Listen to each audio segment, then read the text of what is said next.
యేసు బేతనీయలో కుష్ఠరోగి అయిన సీమోను ఇంటనున్నప్పుడు మరియ మిక్కిలి విలువగల అచ్చజటమాంసి అత్తరు ఒక సేరున్నర ఎత్తు తీసుకొని యేసు పాదములకు పూసి తన తల వెంట్రుకలతో ఆయన పాదములను తుడిచింది. యేసుక్రీస్తు సజీవముగా ఉన్నప్పుడే మరియ తన ఆత్మీయతను విశ్వాసమును కనపరుస్తూ మిక్కిలి విలువగల అత్తరు ఆయన పాదములకు పూసి ఘనపరిచేదిగా ఉంది. కానీ శిష్యులు లేదా ప్రజలు ఆయన మరణించిన తర్వాత వెళ్ళి ఆయన శరీరమునకు సుగంధ ద్రవ్యాలు పూసేవారిగా ఉన్నారు. ఈ రోజులలో జరుగుతున్నది కూడా ఇదే. ఎవరైనా మరణించిన తర్వాతనే మరణించిన వ్యక్తి గురించి ఇతని వంటి మంచి వ్యక్తి ఇంకెవరు లేరు, చాలా ప్రేమగలవాడు, మాకు ఎంతో సహాయము చేశాడు అని చనిపోయిన వ్యక్తి యొక్క మంచితనం గురించి మాట్లాడుకునే వారిగా ఉంటున్నారు.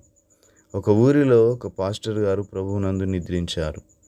అయితే ఆ సంఘంలో ఉన్న పెద్దలు, విశ్వాసులు ముందుకొచ్చి ఆ పాస్టర్ గారి గొప్పతనము, మంచితనము, ఆత్మీయత గురించి చెబుతూ ఉంటే ఆ పాస్టర్ గారి స్నేహితుడైన మరొక పాస్టర్ గారు వచ్చి, అయ్యా, పాస్టర్ గారి గురించి ఇంత అద్భుతంగా ఇప్పుడు మాట్లాడుతున్నారు, ఇదేదో ఒక వారం ముందు ఆయన బ్రతికి ఉండగానే చెప్పి ఉంటే ఆయన ఇంకా కొన్ని రోజులు బ్రతికి ఉండేవారు కదా.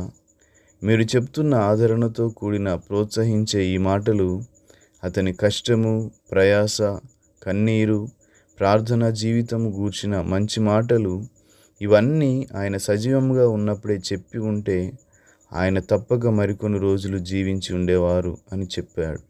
ఇది వాస్తవమే కదా. మనిషి బ్రతికి ఉన్నప్పుడు ఆ వ్యక్తి దగ్గర నుంచి పొందుకున్న మేలులు, సహాయము, సలహాలను బట్టి ఒక మంచి మాట కూడా మాట్లాడకుండా మరణించిన తర్వాత మాత్రం ఎన్నెన్నో చెప్పేవారముగా లేమంటారా? ఒక్కసారి ఆలోచించండి.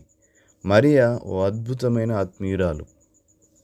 యేసు మరణించిన తర్వాత ఆయనను అభిషేకించడంలో గొప్పతనం ఏమీ లేదు. కానీ ఆయన బ్రతికి ఉన్నప్పుడే మొదటిగానే అభిషేకించి తన మంచి ఆత్మీయత చాటుకున్నది. ఆయన సజీవముగా ఉన్నప్పుడే ఆయన పట్ల తనకున్న ప్రేమను, అభిమానాన్ని చూపించాలని ఆశపడ్డది.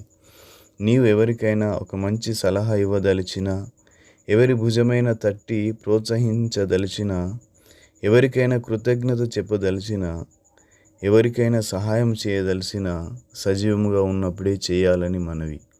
నీవు నేను ఈ భూమి మీదకు ఒక్కసారే వచ్చాము, మరలా ఇంకెన్నడూ రానేరాము. కనుక నీవు నేను చేయగలిగిన మంచి పని, చెప్పగలిగిన మంచి మాట, చేయగలిగిన సహాయము, ఇవ్వగలిగిన చేయూత ఏదైనా ఉందంటే అది మనం సజీవంగా ఉన్నప్పుడే చేయగలము.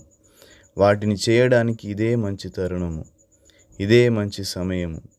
యేసుక్రీస్తు మరణించిన తర్వాత ఆ శరీరమునకు సుగంధ ద్రవ్యాలు పూయడానికి చాలామంది స్త్రీలు వచ్చారు. కానీ అందులో మరియ లేదు.